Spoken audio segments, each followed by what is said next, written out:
Thank you very much. And what I plan to do in this afternoon session is to have that much more interactive than the session that we had in the morning, where I was just like rushing through the slides in like 10 minutes. And I'm more listening to you as a crowd, and the crowd is not that big. That's why it's easy to entertain questions and look into trends that you would like to look into in more depth. My suggestion is to look into two specific trends that are actually interlinked.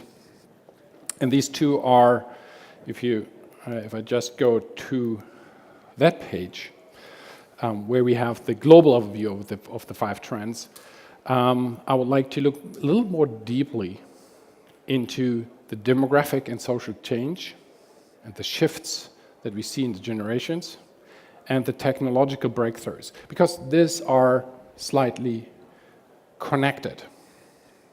And please, if they're within this one now, if there's any question that you have at any stage of the presentation, please just raise hand and interrupt. Let's have that interactive. So, demographic and social change and the technological breakthrough. This is trying to make these global trends that we have identified as PwC relevant to the hospitality industry. And again, I just picked the two. The demographic shift and the social change we see is the change from Generation Z and the emergence of the silver tourists. So the different types of tourists that you're going to see emerging. And I would not like to make that strictly dependent on what age group they're in, but what kind of preference they have. And I'm going to come to that one in a little more detail going forward. And the one that is actually on that slide, and purposely so, linked to it, is the technology one, which is from intermediaries to influencers. They're always connected. And some of them are actually dependent on being connected.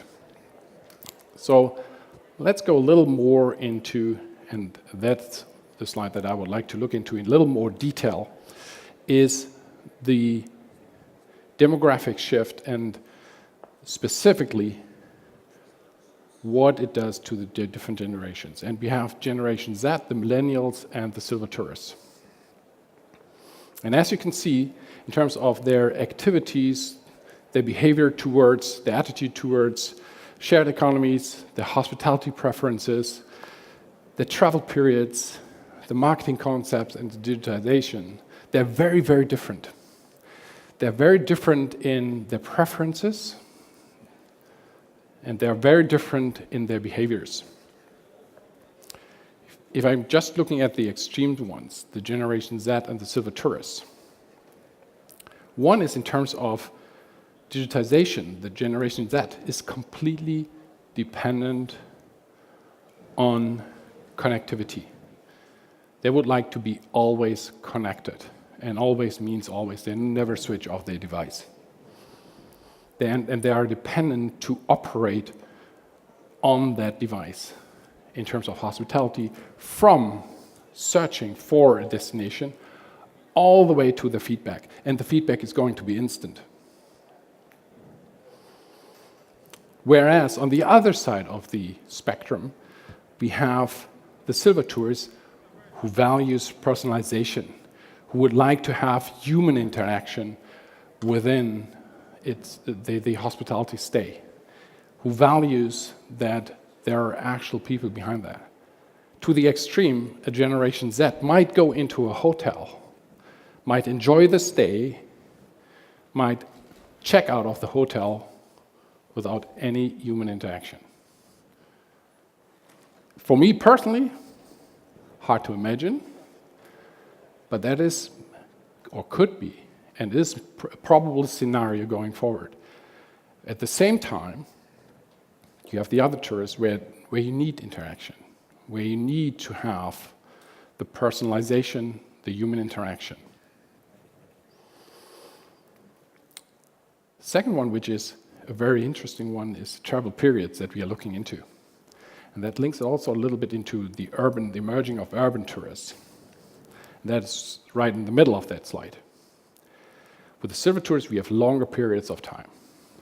We have that 2-3 week trips to a certain destination, not a lot moving around. With Generation Z, very short. Short trips, extended weekends, or if it's a longer trip, then it's a multi-destination trip.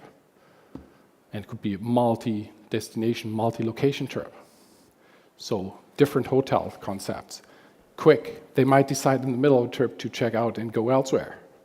So the flexibility required to serve that particular tourist is much higher. Why is it relevant to the region?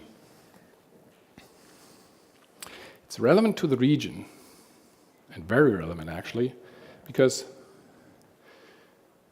we are looking at a very young population. Over 40% of the people are under 25 years of age.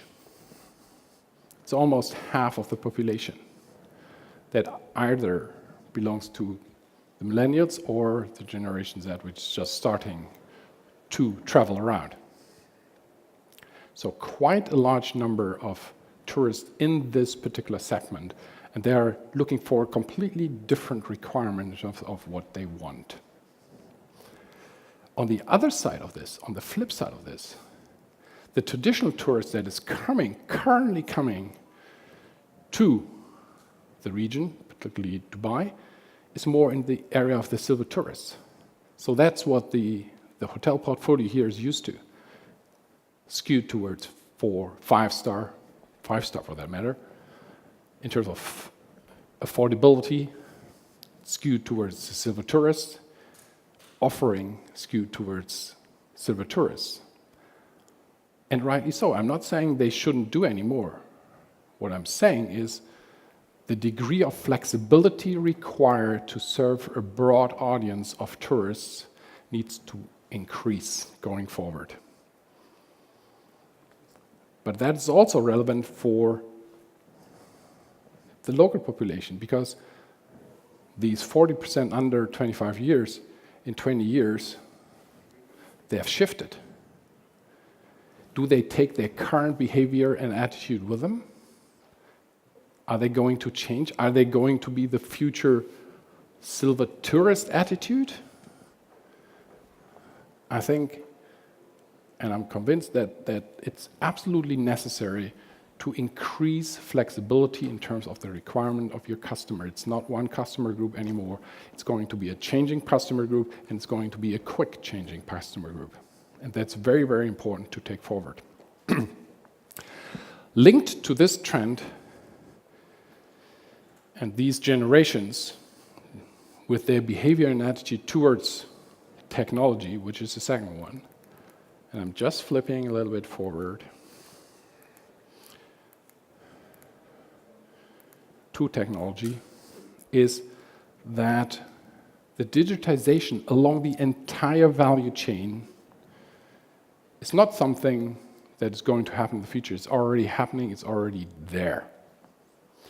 We have from influence the decision-making, where to go, through the booking, which is referred to most of the times. OTAs is what most of the people actually discuss. Through preparation of the trip. So get feedback, get advice where to go. Stay, move during the stay. Get advice during the stay. Get ideas where to go and actually do it. It's all done through a smartphone. And also feedback. And feedback is not anymore you travel back to your home destination and then you write an article or something, or you post something, pictures on Facebook. No, it's instant. It's instant feedback. And it's immediate. And gives the opportunity also for people in that hospitality industry to react immediately. If they are linked and have the respective technology to react directly to those trends. So from influence, through booking, preparation, stay, and feedback, it's all instant, it's all online. And you need to develop capabilities to measure this as a hotelier, as a hotel operator, as well as leverage it. This is not a threat. This is an opportunity from my perspective. This is an opportunity to react to it, to cater your offerings to it, and to be more flexible in what you offer to the crowd that is visiting you. I would like to pause here for a second and invite you, any questions, any comments, any feedback on what I just said in terms of these two mega trends, which are the demographic shift and the technology.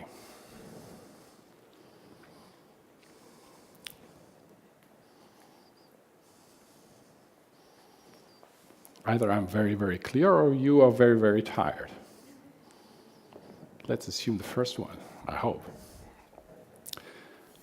So number 1 and number 5 are the ones that I would like, that I just linked for this purpose, because I think these two are the most prominent ones out of the 5 trends that I've presented this morning. With this, I would like to go back to another one, which is a very, very interesting one that we found, which is this one, which is the megatrend number 2, the shift in global economic power, and how that is relevant to hospitality industry again and the region. If you look at the center of gravity, and that's on the left side of the slide, the center of gravity of GDP from the 60s all the way to the mid of this century, 2050, it's moving east, and it's constantly moving east. There were some hesitation in the early 70s, but it's moving east, and it's moving east with a higher speed going forward. And then, which I think is a staggering statistic, is the change of economic power from the G7 in 2009 with 29 trillion US dollar in GDP and 21 trillion for the E7 to, if you go fast forward to 2050, to the figure where the E7 has double the GDP of the G7 countries. So they're completely overtaking the G7. And if you look, where are these countries? There are 2 big giants coming up in the east. And this is the center of gravity moving to the east. How can that be leveraged in the region, in the GCC? How is it important for the GCC? 2 ways. If you currently look in terms of incoming tourists, so inbound tourists, where do the tourists come from? Origination of the tourists. And that is shown here on the left side.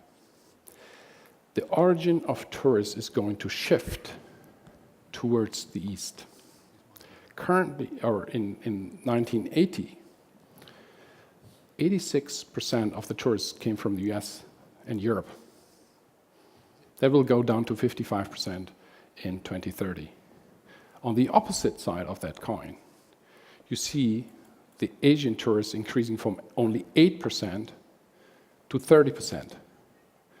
So the emerging countries, as origin of tourists, will overtake the developed countries with all the implications in terms of their profile, their requirements, their ask for different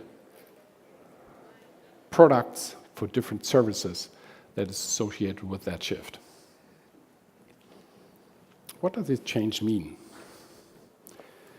It's not only origination, as on the left side, it's also destination. So the destination of tourists will also go east. Asia and Pacific will be the new hotspots of tourist travel to not from, to. I'm not on the to side. Asia will experience the largest increase in tourist arrivals going forward. You might ask, why is that relevant to the region?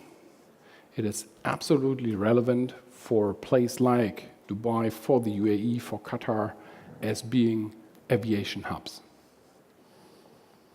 80 million tourists, 80 million passengers going through the Dubai airport, 16 million exiting the airport, 65 continuing on, and most of them east.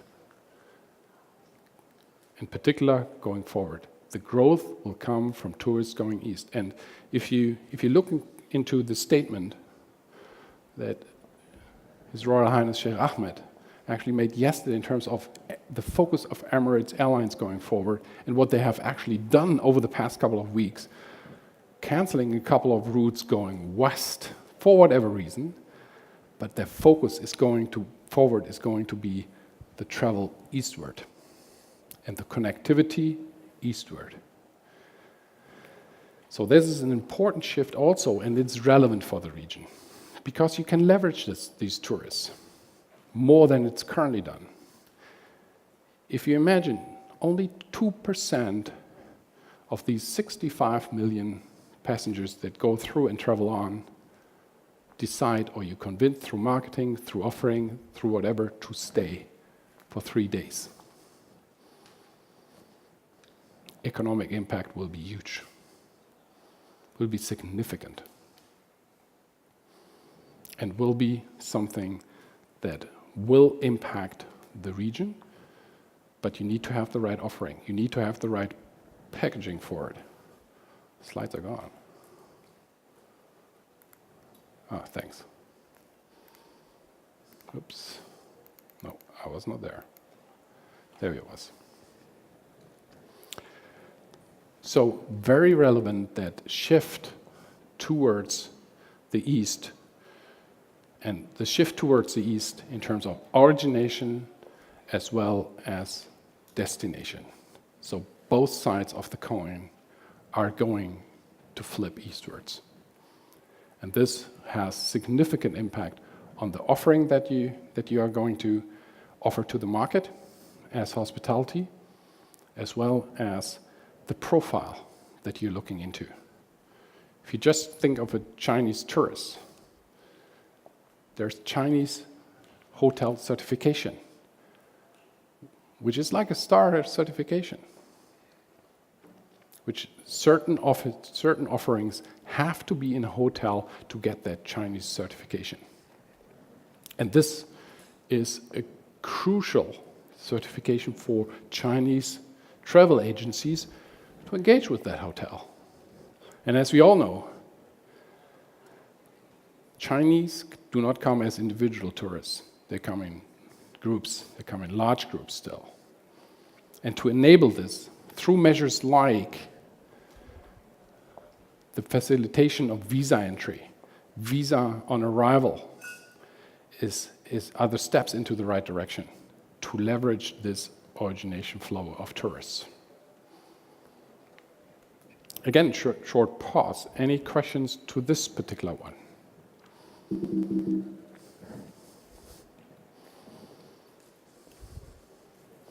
Yeah, please. Mike, all the way in that direction, yeah.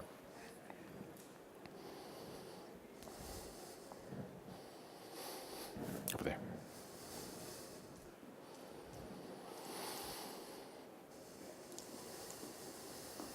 You just mentioned 65 million tourists just go through the city, okay?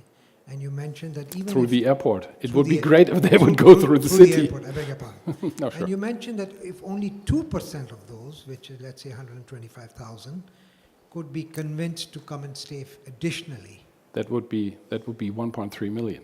1.3 million, I beg your pardon. Yeah. So 1.3 million, what is it? Doesn't sound like a very difficult task to do, 2%. What do you feel? I mean, if you could just, give us some idea, what is it that is missing here to do that? I don't think it's on the offering side, it's on packaging the offering. and marketing the offering more than it currently is done. So cooperation between Emirates Airlines, hotels, theme parks, all the offerings that you have, put that together into a nice package and market this package as a package.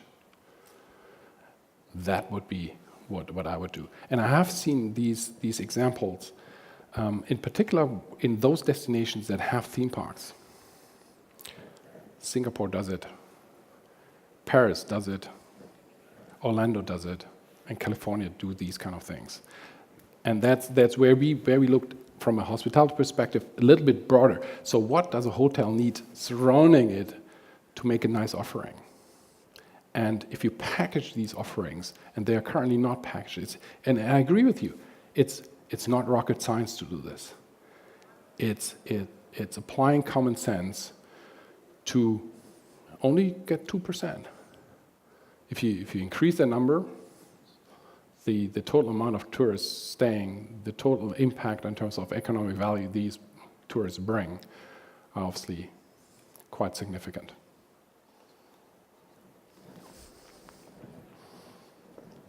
Any other question? Then let me turn to one last thing. All this does not come with a flip side. And this flip side is very relevant to the region as well, which is climate change and resource scarcity. If you consider that the demand of energy that is forecast to increase by as much as 50% by 2030, and water withdrawals by 40%, and that in a region that, one, burns diesel in the summer to cool places and gets 80% of its water out of desalination, which is very, very energy intensive, is something to consider, is something to look into. How? I think there need to be adaptation strategies to be put in place. If you just look on the left side where you see the vulnerability of certain regions due to that climate change and resource scarcity, and the length of the yellow is showing how vulnerable a region is, and you see the Middle East in the middle as being one of the most vulnerable destinations in terms of climate change and resource scarcity. And in particular, two things are in the middle of this one. It's water on one side, on this resource scarcity, and two, it's going to be heat, increasing temperature, increasing average temperature on the climate change side.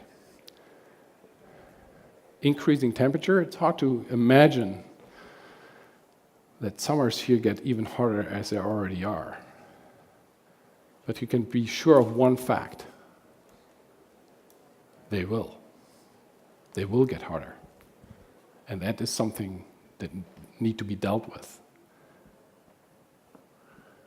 It's hard to avoid this without addressing it on a global scale, but you need local adaptation strategies to it.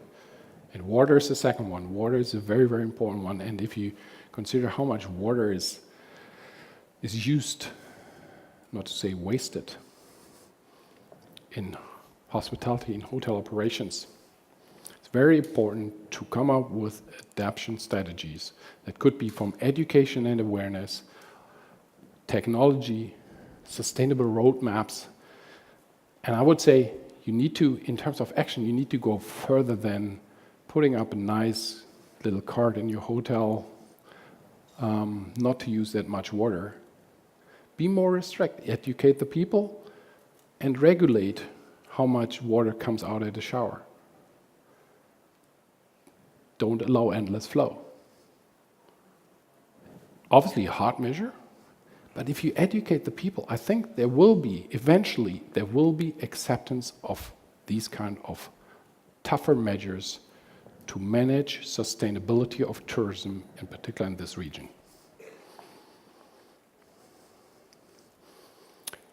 And with that, I would actually like to close my remarks and open the floor for any question that you might have to the global megatrends, their impact on the region, their impact on hospitality in the region. And thank you very much for your attention.